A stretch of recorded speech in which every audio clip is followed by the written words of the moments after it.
Happy Monday and welcome into the PHNX Sun Devil Show, brought to you by the DraftKings Sportsbook app, America's top-rated sportsbook app. Don't forget to leave a like, drop a comment, subscribe, even leave a 5-star review wherever you get your podcast. I am Anthony Totri, joined as always by Shawn DePaz and no Shane Diefenbach. He has been released.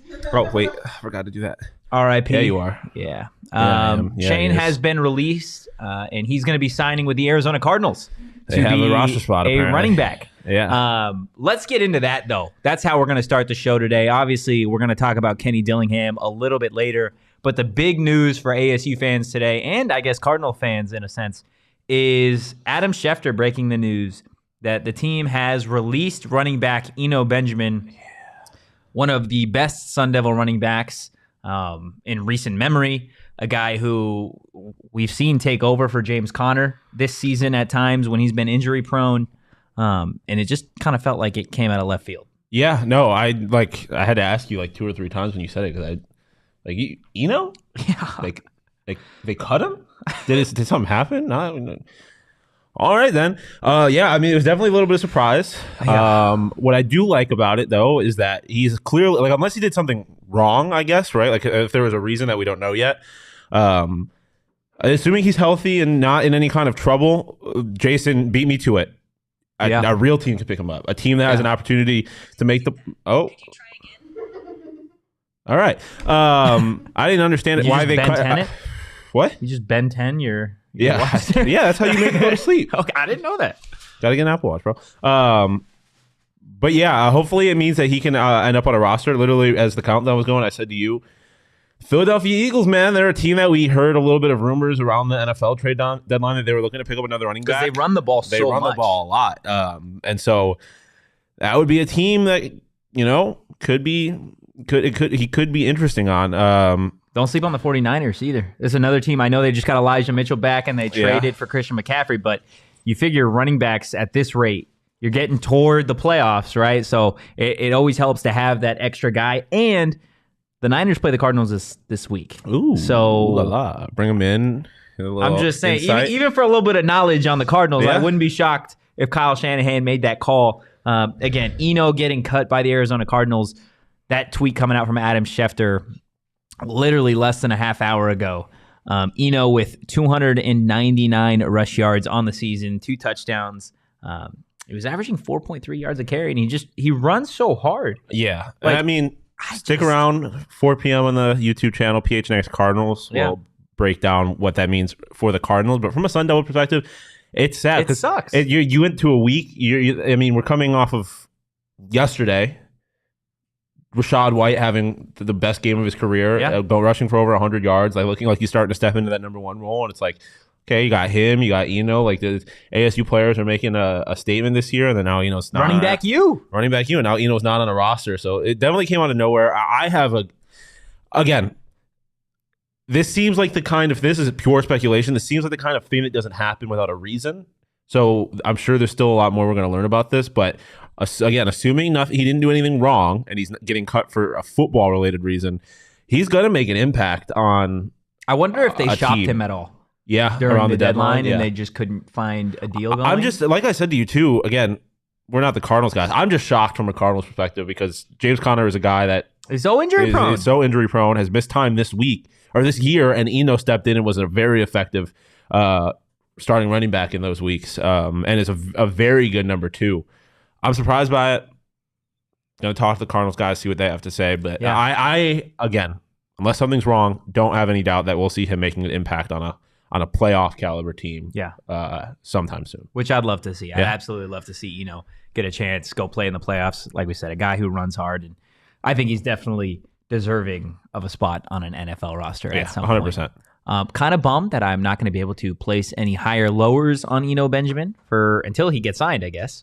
But that doesn't mean you guys shouldn't still be using Underdog Fantasy to win some money. Came up just 3 yards short. 3 Jalen Waddle yards short. We were close, my guy. A beautiful, beautiful 3 pick 'em, and It kind of sucks, but hey, you got to get back in the Name game. of the game. Got to get back in the game. You guys can search in the App Store or click the link in the show notes. Sign up with promo code PHNX, and Underdog will double your first deposit up to $100. That's Underdog Fantasy promo code PHNX. Get in on the action today.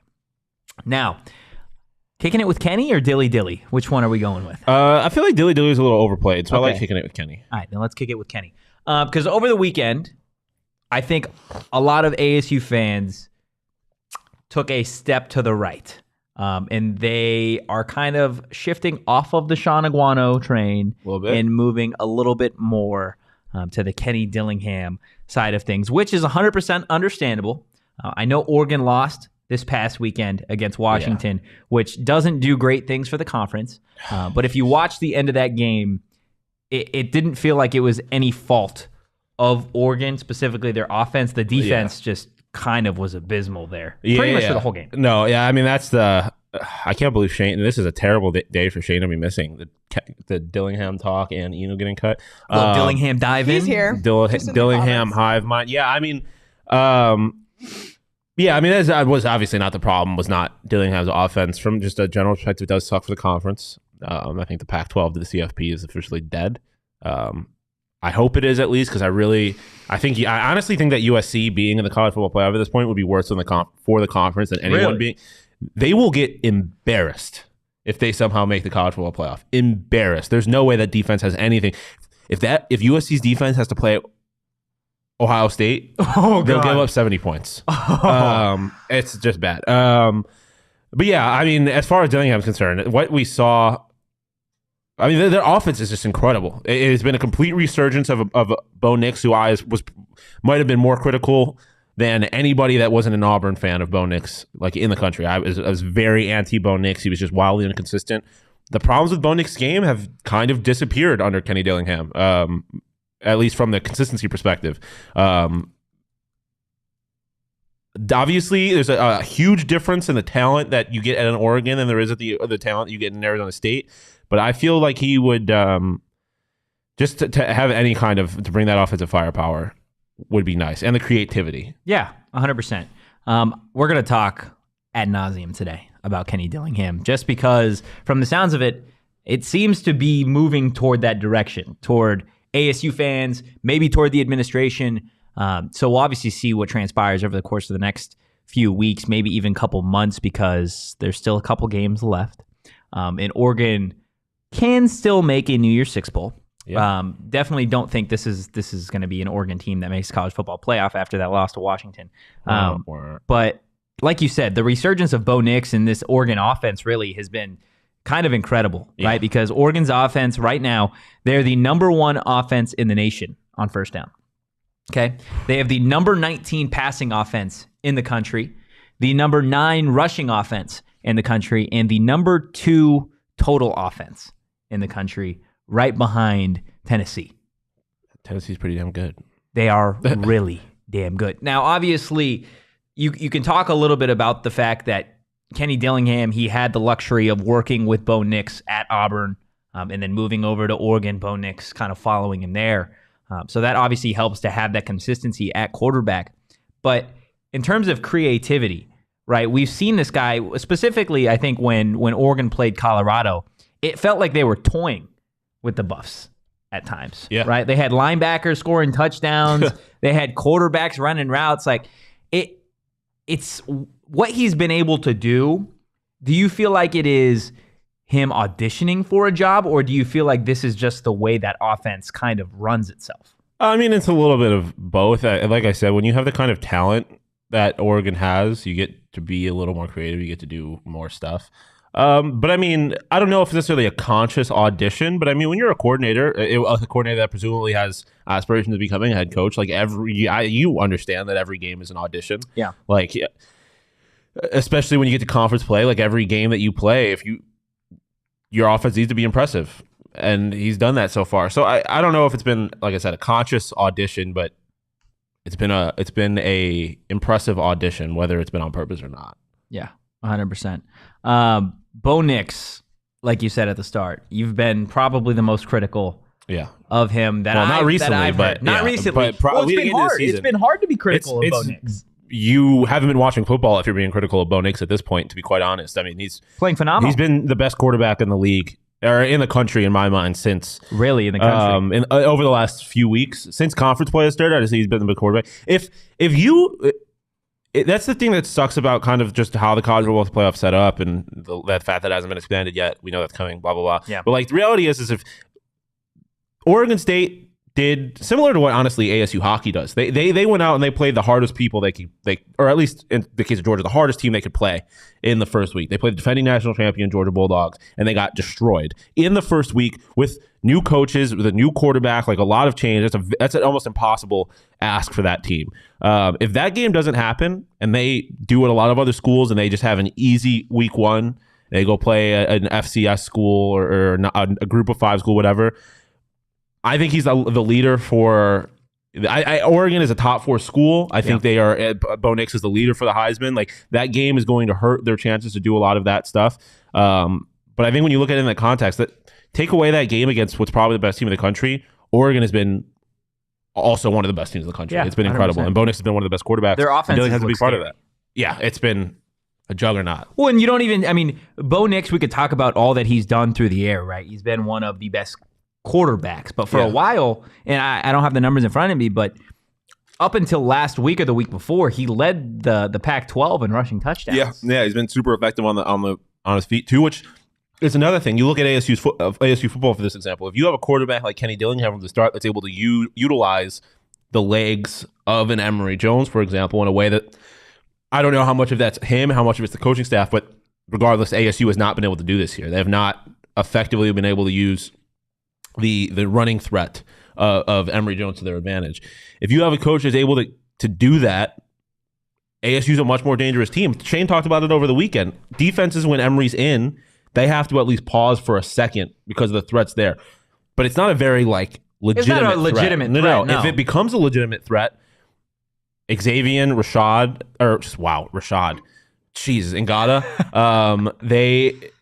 their ability to perform and dominate becomes even higher. Yeah.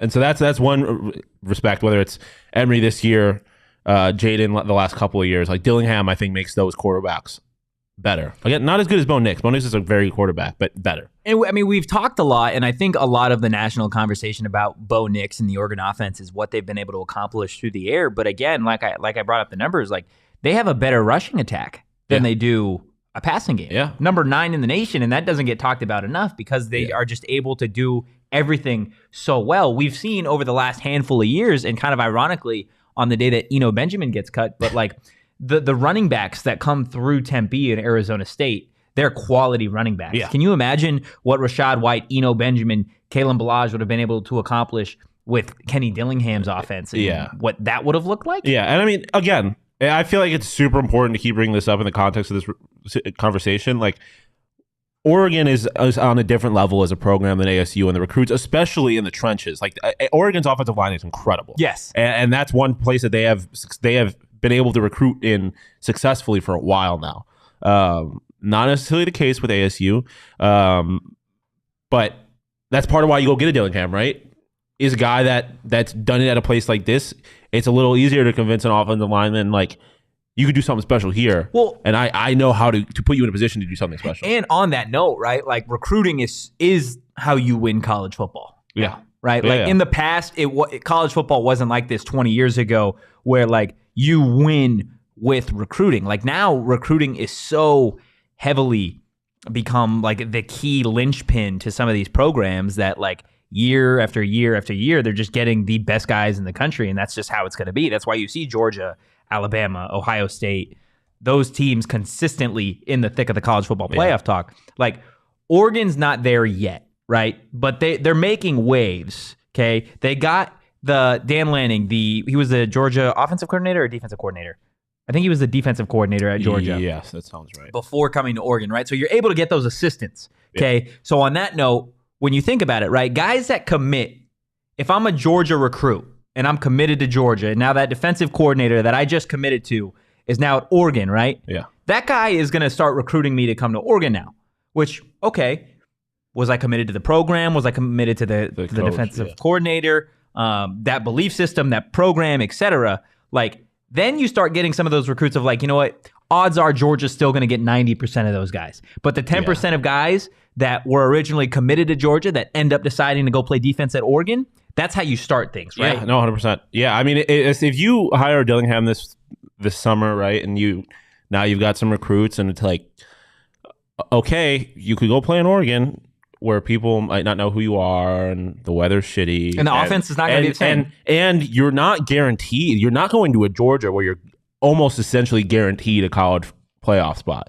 That's obviously not the case with Oregon. They haven't been there in a couple of years. And just with the nature of the Pac-12. There's no guarantee there. You can come down here where you can make a name for yourself. The ASU does have a track record of getting people to the pros, which obviously in Oregon does too.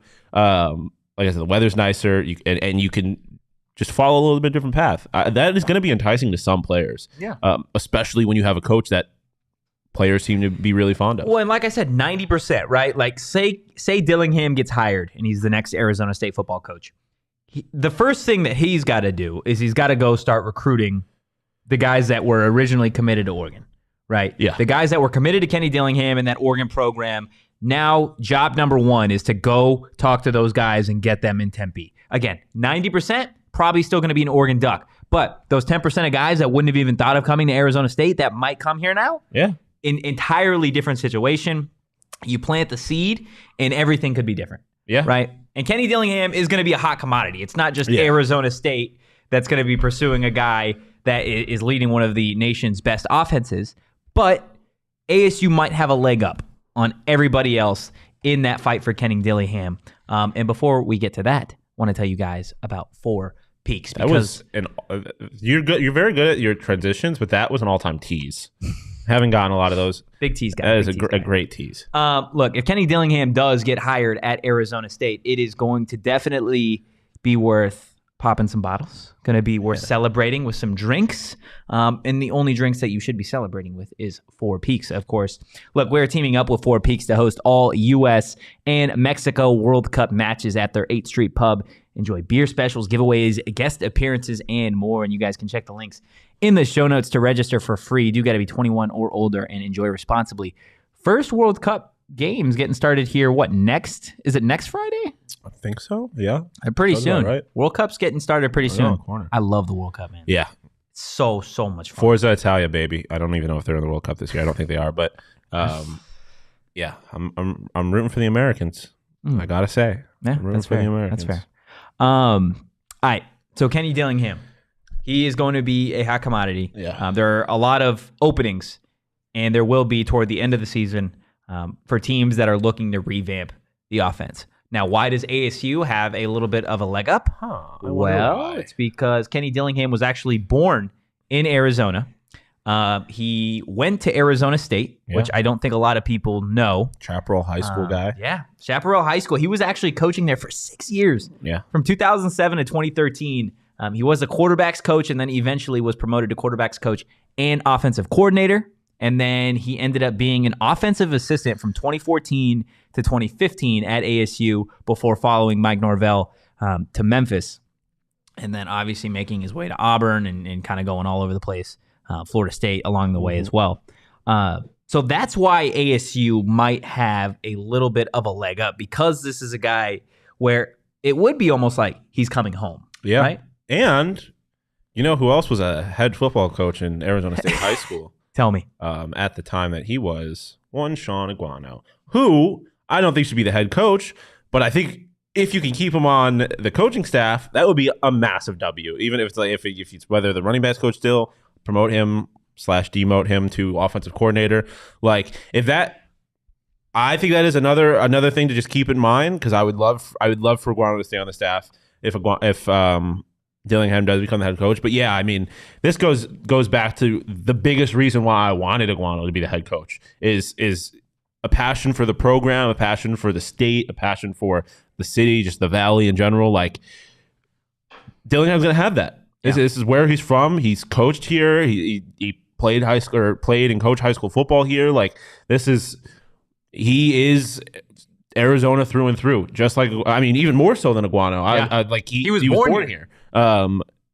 So I think it's just another layer on, even if he was from Texas or Pennsylvania. Like, it would be a great hire, but that's just a whole nother level that makes it that much better. Is like you said, ASU is going to have a leg up in that regard in terms of trying to court him, because he is going to be a hot commodity, like you said. But also, if he does choose to come here, it puts him at, I think, in such a great position to succeed because of the passion I'm assuming he has for football in the state. Yeah, I mean, this is his first collegiate coaching opportunity came as an offensive assistant as Arizona State. And people, I think part of the love of Shawn Aguano was the story.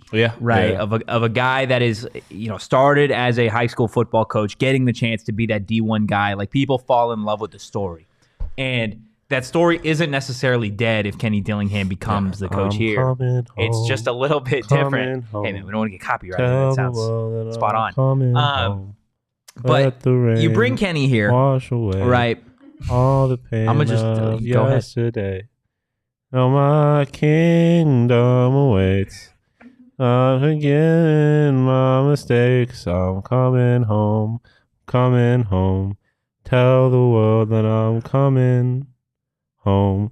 Wow. Dude, that intro video with Kenny Dillingham with that song. Ooh! On the big screen at Sun Devil Stadium as he walks out for his first game. Ooh! That would go pretty crazy. Ooh! That would go crazy, man. That would go crazy. I just got so hype over it. You just made the video yourself. Yes, I did. Sun Devil. Right. Hey, Sun Devil Athletics. I'm so hot now, though. I'm sweating my ass off now.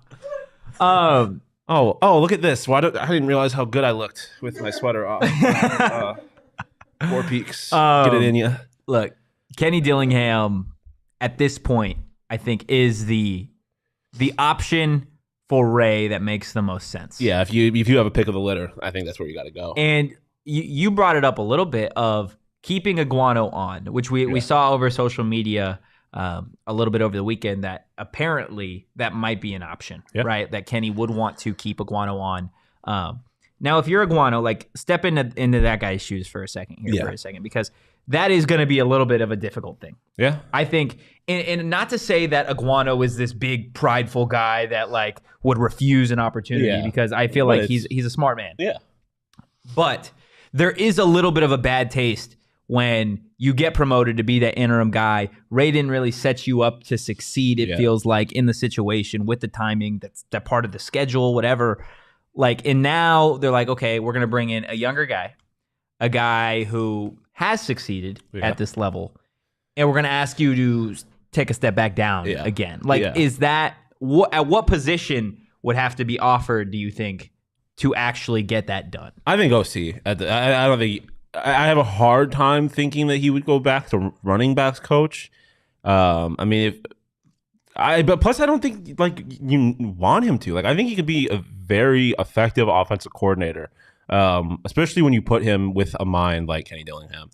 But see, that's where I don't necessarily know how that fits, right? Because it's like, again, we're not the Cardinals show, but, like, the only reason that you brought Cliff in for the Arizona Cardinals was for that offensive mind, right? He's going to be the guy to call plays. If he's not calling plays, what is he doing there?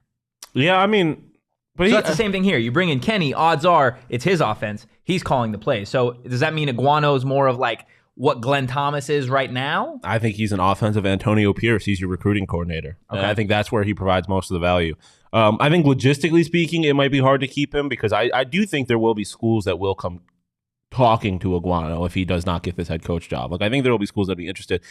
From Aguano's perspective, it's really a question of, do you want to go coach at like an FCS school or something like that, be a head coach there, or do you want to stay here, be an offensive coordinator under a guy like Kenny Dillingham, who has a good chance of succeeding eventually, and then, getting a head coaching job after having some offensive coordinator experience at a FBS, maybe Power 5 school.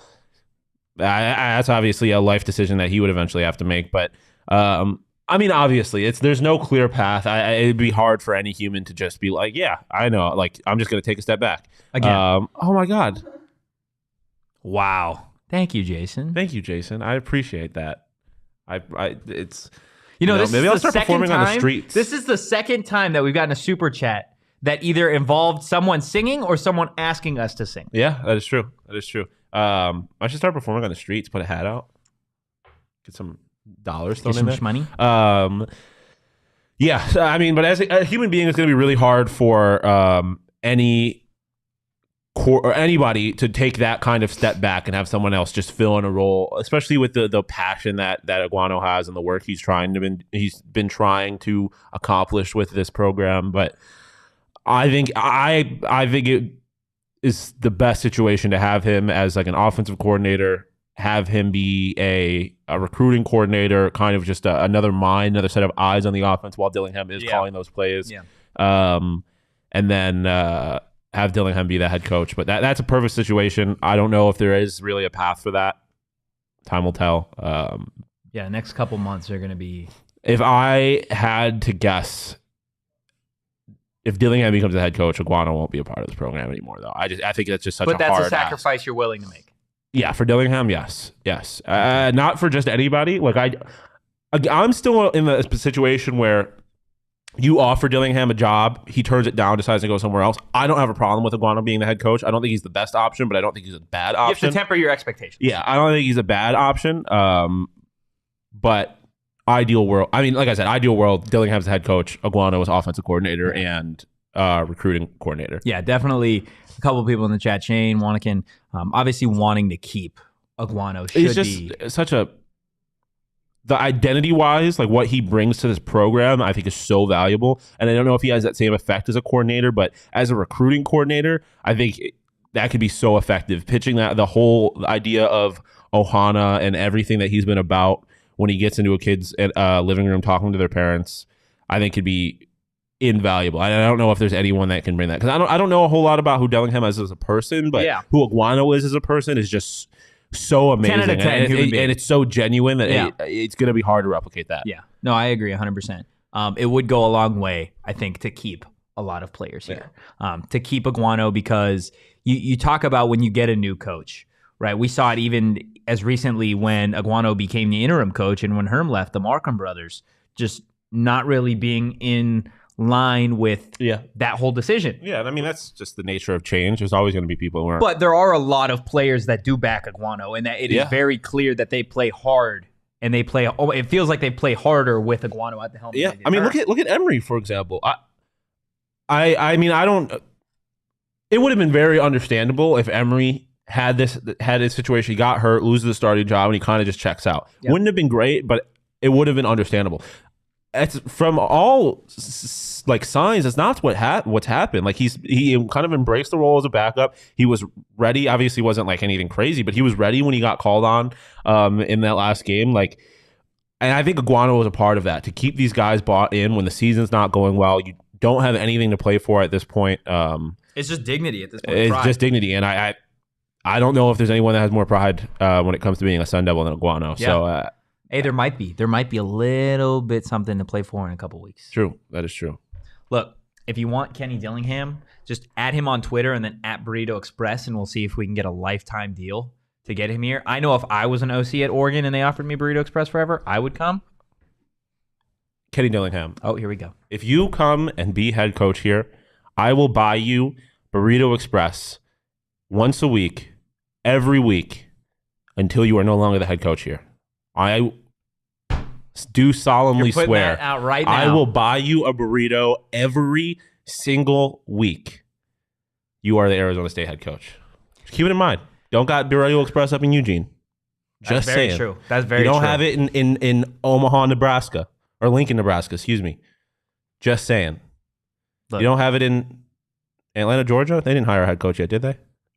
Georgia Tech? I don't think so. Colorado did, though. Georgia Tech anyways. Oh, that's kind of cool, but they don't have Burrito Express. No, that's true. They don't have Burrito Express. Look, you guys out in Tempe, and really anywhere where there's a Burrito Express location, have the luxury of being able to go get breakfast burritos every day. We don't have the luxury right downtown yet. Yeah. I can't wait if that potentially is an option.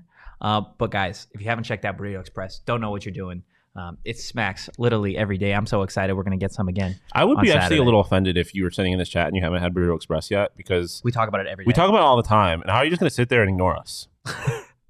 Like, stop ignoring us, chat. It's kind of rude. Then you're going to go eat Burrito Express and be like, damn, I'm a dummy. I've been ignoring these guys the whole time, and it's the best breakfast burrito I've ever had. True. Go check them out. And while you're at it, give them a follow at Burrito EXP on Twitter. I know they hit their 3,000 their follower mark. Yeah. So congratulations to them.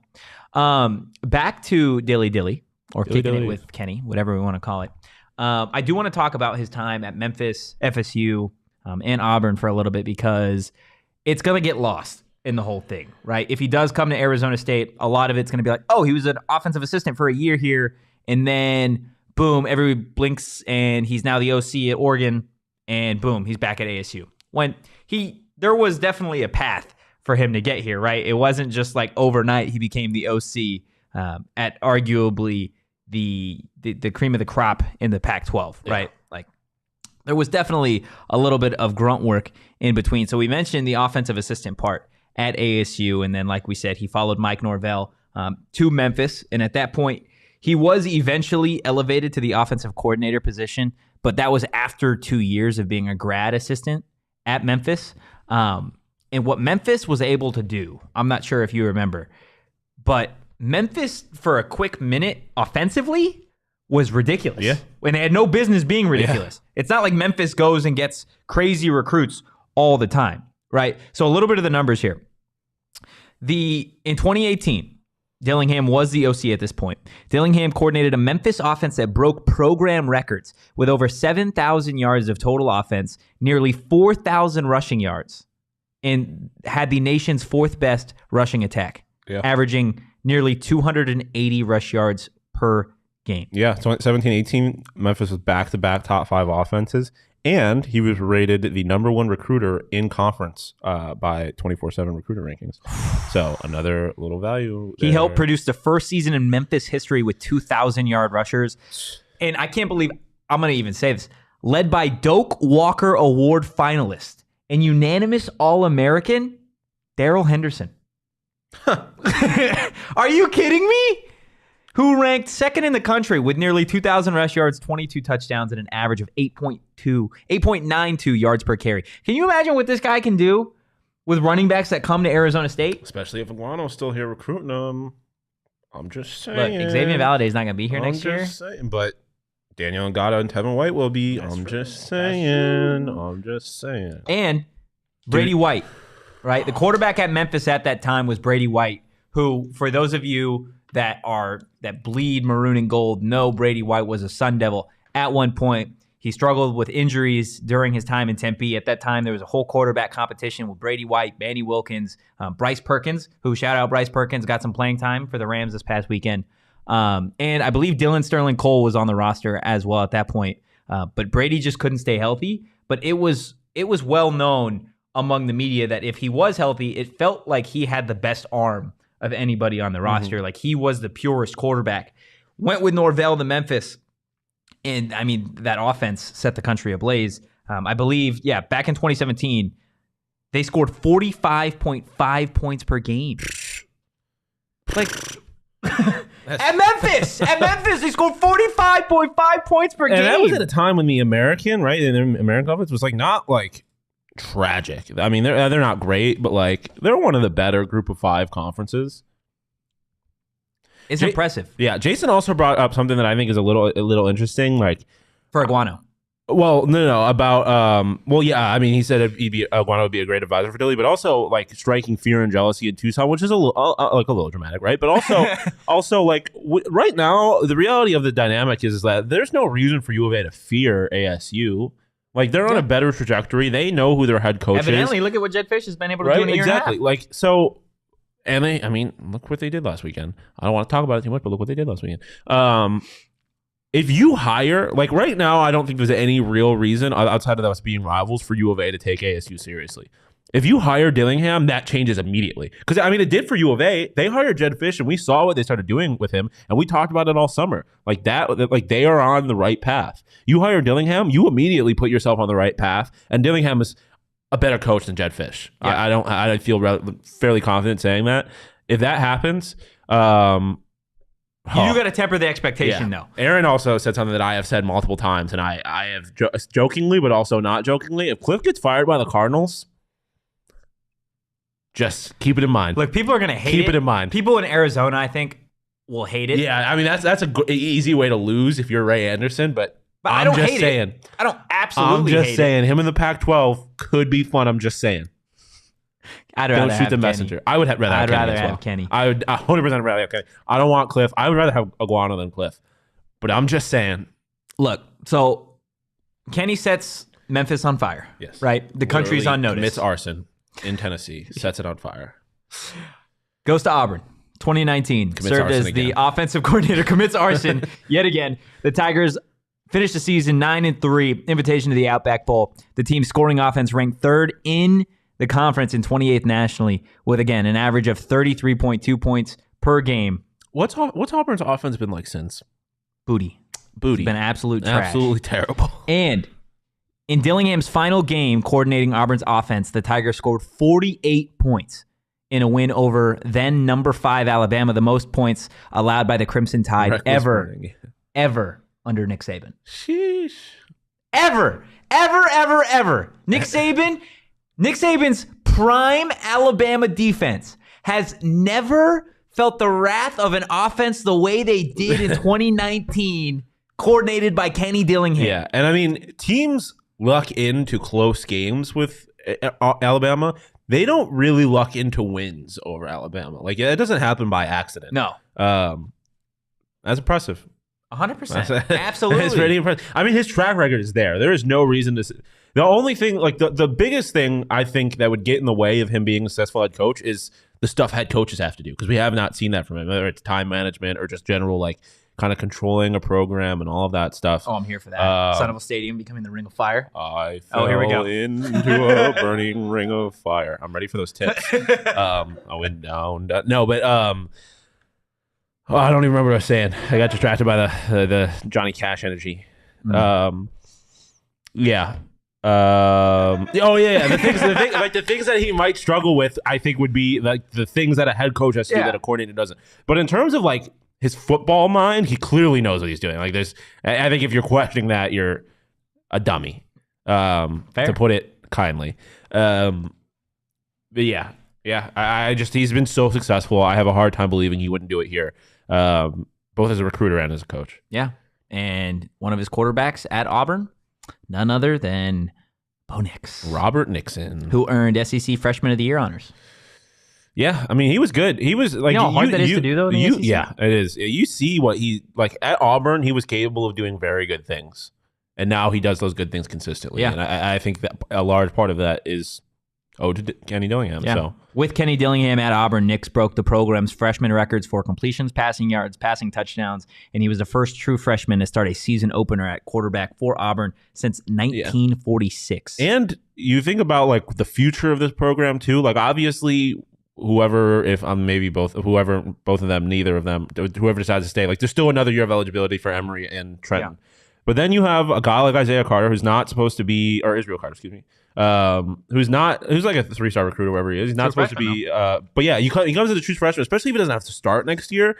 You give a guy like that time with a coach like Kenny Dillingham, and I'm not saying he's going to be a Bo Nix or like a elite level quarterback, but I think Kenny's the kind of guy that can get the best out of a quarterback like that. And so that's another thing. I think this program is in a very transitional period, obviously, as any program is when they fire their head coach, but even to a different level with ASU.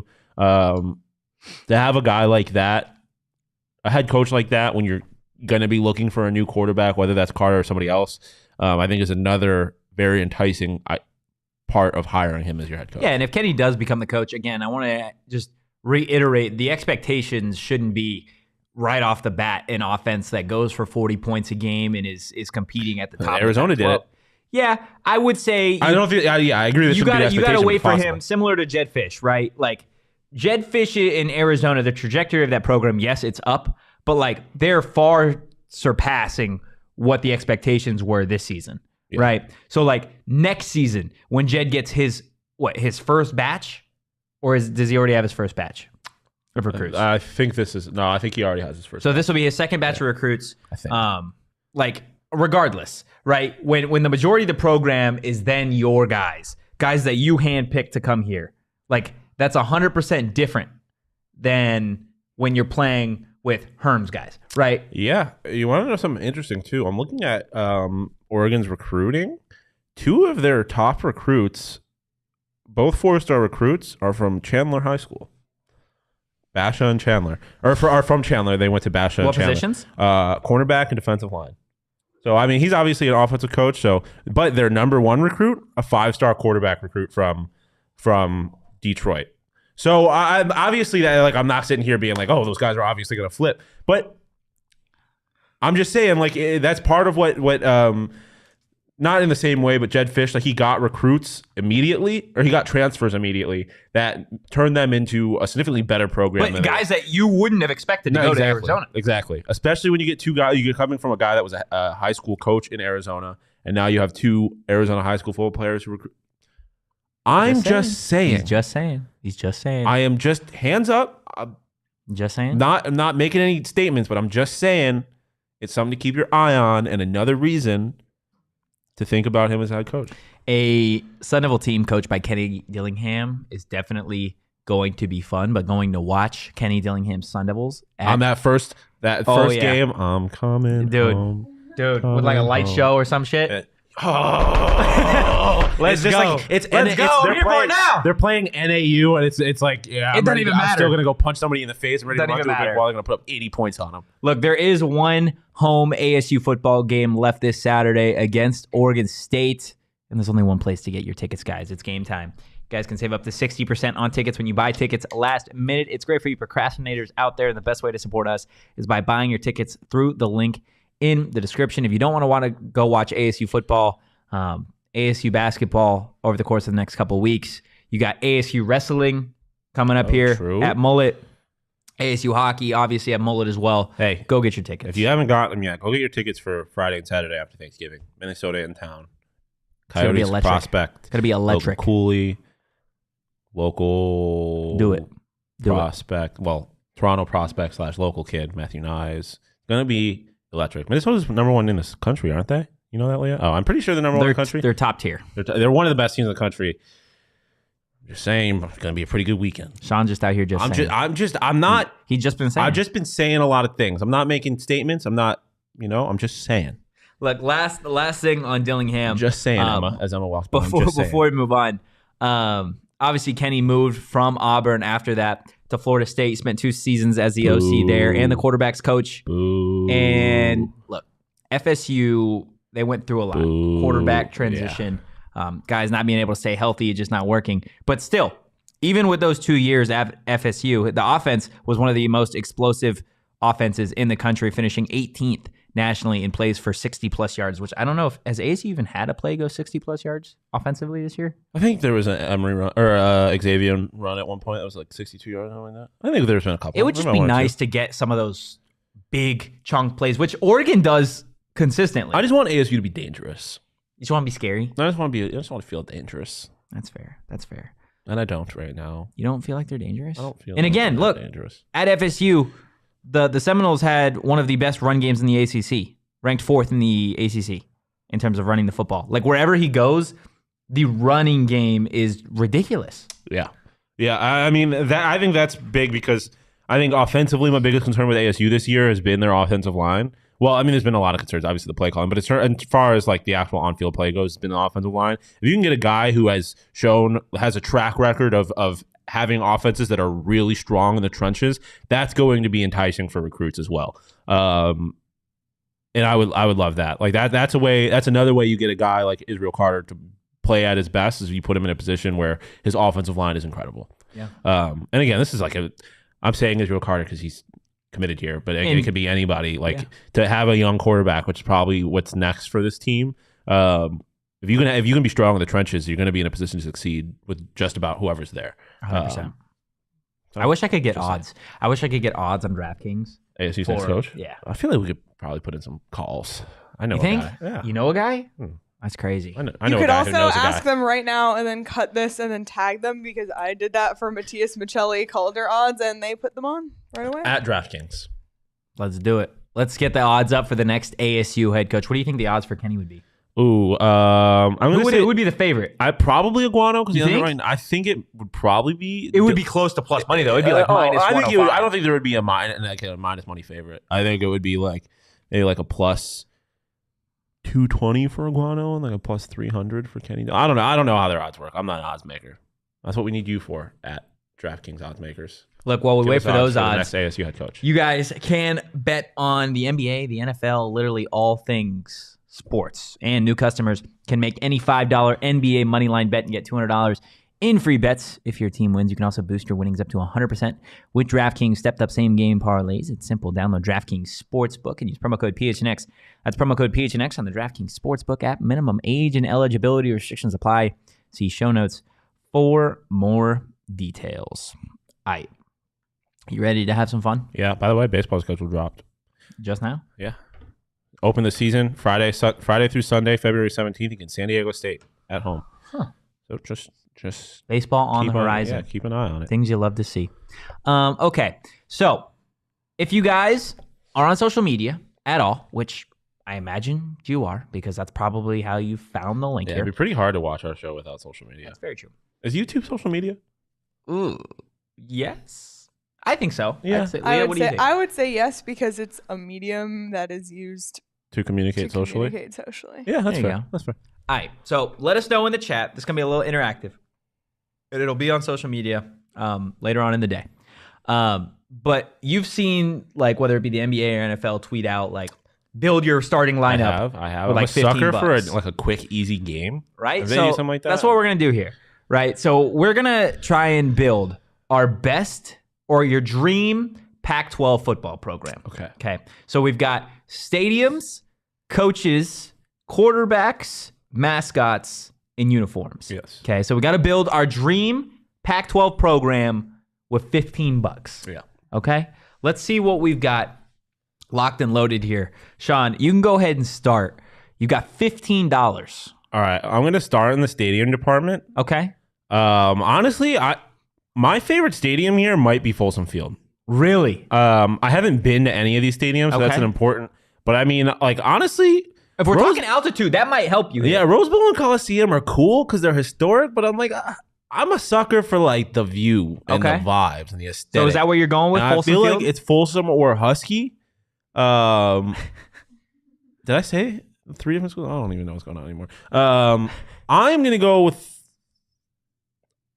with Folsom Field because there is an altitude. I was thinking Husky Stadium, but it being right on the water, I don't want that to affect my kickers. Okay. So I'm going $1 on Folsom Field. Okay. To start. Okay. You got $14 left. I feel like that's a good value pick right there. I think that's a great value pick. Coach, I'm going to come back to the coach. I'll see what kind of money I have left.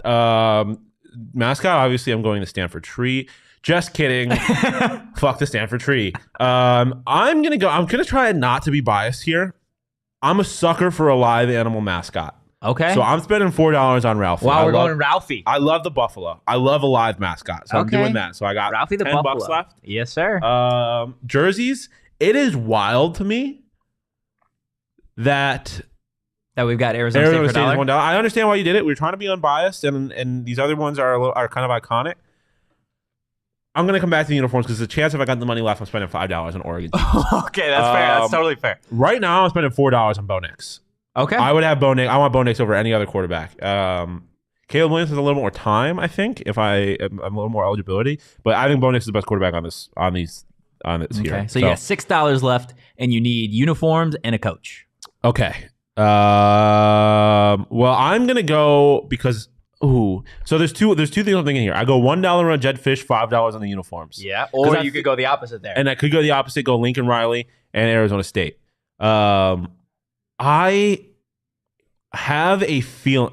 Okay. No, I'm going uniform, Oregon, Jetfish, coach because I hate Adidas and I'm a Nike guy till I die. Go Nike, checks over stripes. So I'm going Oregon uniforms, Jetfish the coach, because if you can build a program in Tucson, you can build it anywhere. That's fair. That's absolutely fair. He's building a program there. So I love my program. Okay, so you got I love it. A Bo Nix team coached by Jed Fish. Yes. Rocking the Oregon unis. Woo-wee. You got Ralphie the Buffalo taking the Folsom Field to start. That's your dream program right there, man. I like it. That goes crazy, dude. Shane in the chat, he's got Folsom Field, Jed Fish, Sparky, the Oregon unis, and Caleb Williams. I'm shocked you took Caleb over Bo Nix, but I think I have the best possible combination, to be quite honest with you. How are you just not going to choose a live mascot? That's fair. That's fair. Ralphie goes crazy. I love Sparky. It's a close second, but a live mascot goes crazy. It does go crazy. All right, let's pull that graphic back up. Let's see. I haven't really had the time. I know I made the list, but I didn't really have the time to go through and see what I'd want for all these. I'm going to start off with the most important thing, and it's quarterback. I'm going to go with you. I'm going to take Bo Nix. Yeah, I mean, if we're going based off the last few weeks, Bo Nix has been the best quarterback in football. Yeah, 100%. Or not, well, best quarterback in the conference. One of the best in the nation. Give me Sparky. Give me Sparky. Yeah, I mean, it's hard to go. It's hard to go wrong there. I think Sparky and Ralphie are the two best mascots on here, and the rest aren't even particularly close. Puddles is so overrated. You think? Yeah, it's just duck. Relax. I got $8. $8. You do push-ups in a duck costume. Cool. I need a stadium, a coach, and some unis.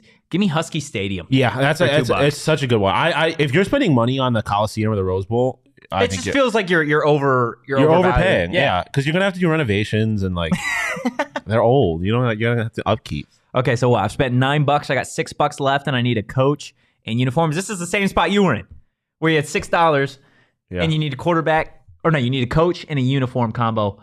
Oh man, I think I'm gonna go with you, man. I'm gonna go Jed Fish for $1. I love what he's building. Kind of jealous, not gonna lie.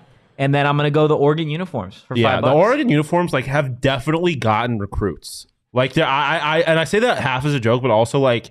Their combos are ridiculous. If all things are equal, and I can also look really fucking good on game day, I'm going to go with Oregon every time. Let their unis go crazy. So we both have Jed Fish. We both have the Oregon unis. We both have Bo Nix. And then the mascots and stadiums we have, I have no problem with yours. Like if those were both two that I was debating, the two that you chose. Solid. Absolutely solid. Look, we will put this on social media for you guys to go ahead and drop the comments and let us know what you'd want. Jason in the chat saying he would take Caleb Williams, Dan Lanning, Husky Stadium, Sparky, and the UCLA unis. I don't hate that combo either. Like, I'm not going to lie. I'm not crazy about UCLA unis, to be honest. I don't mind. Like, the colorway is cool, but it's just like, out of the other ones, like, the UCLA unis are probably my least favorite out of the 5 you had listed. Should we put a 50-cent option for Emory Jones and Trenton Bourguet? You get two for the price of one. Yeah, I like that. Get a little quarterback competition in there. That's pretty good. I don't know, guys. I don't know. What I do know is following this show, I'm going to take some OGs and probably just chill for the rest of the day.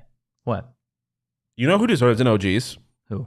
The Arizona State Sun Devil triathlon team. Ooh. Because they did it again. Did they really? They did it again. Absolute WAGGIN' wagon. That team, that program is unbelievable. Yeah. Also, RIP women's soccer lost to Portland 3-0 in the first round of the NCAA tournament, but at least they got there. Can't say that for some other programs here. Unlucky. That's what we're going to call it. Congratulations to triathlon. No, not even unlucky. They accomplished something great. They got to the tournament. Unlucky, though, that they didn't go further. Yeah. Triathlon, though, they went as far as they can go because that's what they do. Look, OGs smacks. And hockey swept Alaska Anchorage over the weekend. Some of the sports, man, they're just out here being wagons. Some of them just do their job. Now go hire Kenny Dillingham, and we can do good. our job. That'd be nice if the football team. Well, we're doing our job either way, but I would enjoy it more if we were good. That's true. That's very true. I'd enjoy it a lot more if we scored 40 points a game. Yeah, we win a lot more. Yeah, we probably would. Hey, ASU only won games this year when they've scored 40 plus points. Interesting. Also, completely random. Johnny brought this up on bets earlier. RK. Oh wow, and he's on my screen actually. RK said that if the Broncos scored 18 points in every game that they've played this year, they'd be 8-1. 18 points, they would be 8-1. That's wild. Wild. Offense is garbage. Offense is garbage. RK on Twitter. If you're look, you probably got to take some OGs to watch Broncos football. Yeah. Right? I took OG yesterday to drown the pain of what was a miserable sports day in every single way. Yeah. Every single way. All of the teams I care about lost, including fantasy. Well, no. I haven't lost in fantasy yet. If Jalen Hurts gives me 45 points in our crazy ass scoring fantasy league, then I win. Totally possible. Which is very possible with Jalen Hurts. I do. Before we get into that, actually, as always, you can find OGs at all your local dispensaries, and you do got to be 21 or older to enjoy. Before we get out of here, just want to bring everybody's attention to the PHNX Fantasy League because I don't really think people understand how close the standings have become. This is what happens when you put a bunch of people who pay attention to sports a lot, and it becomes pretty competitive. Usually I'm in leagues with a couple of people who just don't really know what's going on, and you get those bye weeks. Not really the case. I mean, Johnny's kind of a bye week.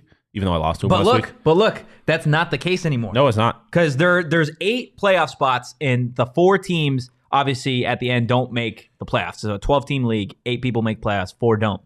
The punishment for our league is you have to spend 24 hours at a Waffle House. Now, in normal leagues, head-to-head is how you do tiebreakers. Not in this league. Get it off your chest, Tocher. Get it off your chest. It's points for, which it is what it is, okay? So going into this week, there were 4, 4, and 5 teams, okay? With the 9th person being Espo, missing the playoffs at 4 and 5. Mm-hmm. After this week, now there's still a little bit of Monday Night Football, but from everything that I can see, this is how it's going to look at the end of it, okay? At the end of this week, you're going to have Derek at 4 and 6. I will be 4 and 6. Max will be 4 and 6. Espo will be 4 and 6. Johnny will be 4 and 6. Johnny will be in the thick of the playoff race. That's crazy. And Bo and Kirsten both won this week, moving them to 3 and 7. Kirsten has not won yet. She's gonna win. She's kicking your ass. Jalen Hurts. I just need 45 points for Jalen Hurts, which is a complete coin flip, I think. Okay. But let's assuming she wins. And I think she probably will. So 3 and 7 for her and Bo at 11 and 10, meaning there is only one game back for 6 people to crazy. Potentially be eating waffles at a Waffle House for 24 hours. Shane in the chat. Who's winning the league? Shane's winning the league right now. Is he actually? Yeah, he's kicking our ass. That only matters when you get to the playoffs. He's 8-1. Titans were a 1 seed last year. That's true. That's very true. Very true. Hey, it's going to be interesting. Just wanted to bring everyone's attention because I don't think a lot of people at PHNX understand how close everybody is toward the bottom of this league. Should be a fun last couple of weeks. Before we get out of here, want to shout out Chop Chop because they provided us all with lunch today. And my goodness, I've never had Chop Chop before. Really? Today was my first time ever having Chop Chop. We've had it 3 times in the office, I think. I've had a different thing every time. I think today was my favorite thing that I've gotten. It was like a grilled chicken and prosciutto sandwich. Real Deal Prime, welcome back, my guy. My gosh. Sabres fan. He was in the Coyotes chat after the Sabres beat the Coyotes. Welcome back, Real Deal Prime. As you can, hands up, you could prove that I am not Real Deal Prime. It is not a burner account. But yes, Chop Shop, amazing. I had a chicken prosciutto sandwich today. It was, I think, my favorite thing. But everything I've had there is crazy. And they have these like oatmeal raisin toffee cookies or whatever they are. Unbelievable. The best cookies I've had in my entire life, and I'm not even like crumble. They're good. Whatever. These cookies, just Schmack. unbelievable. Schmack. Chop Shop goes crazy, Yeah. and you like actually eating healthy too, which I like because I'm not the healthiest eater, but when you can give me healthy food that tastes pretty damn good, I'm gonna eat healthy, and that's the case here. Look, shout out them. You guys can place your orders at originalchopshop.com. Chris and Charles, yes, you can most certainly visit them.